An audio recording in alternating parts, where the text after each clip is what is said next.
high-ranking Brussels are reportedly deeply anxious about the outcome of leadership negotiations between the right-wing Lega and anti-establishment Five Star Movement, who are locked in talks following the March 4 election, which ended in a hung parliament.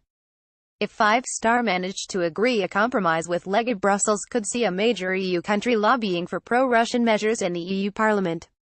The two parties have similar views not only on the EU, which they believe is too intrusive in the Italian politics and crippled the country's economy with its austerity measures, but also on Russia. Both the Five Star and Lega's electoral programs vowed to work towards a normalization of relations between Italy and Syrian dictator Bashar al-Assad, supported by the Kremlin, and asked to put an end to sanctions against Moscow following the annexation of Crimea.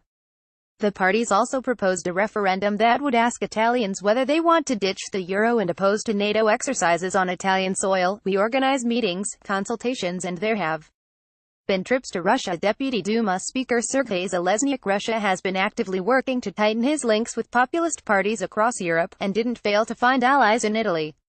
Matteo Salvini, leader of Lega, signed a cooperation deal with President Vladimir Putin's ruling party United Russia in March last year.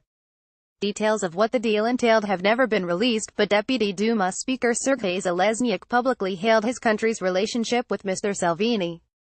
He said, "We can't hide that we share the same ideas of parties that bring forward a responsible national politics and that are ready for a dialogue while respecting each other's national interests." He later added, "We keep in regular touch with our partners from Lega and we exchange opinions on problems that worry our citizens. Russia will get a powerful ally in the EU if Italy creates an all-populist government. We organize meetings, consultations, and there have been trips to Russia." Indeed, Mr. Salvini didn't hide his party's presence in Russia and even protested again. Former Italian center-left-wing PM Matteo Renzi in the Red Square and a senior Lega member, Claudio D'Amico, traveled to Crimea to monitor the referendum that followed Russia's annexation of the peninsula.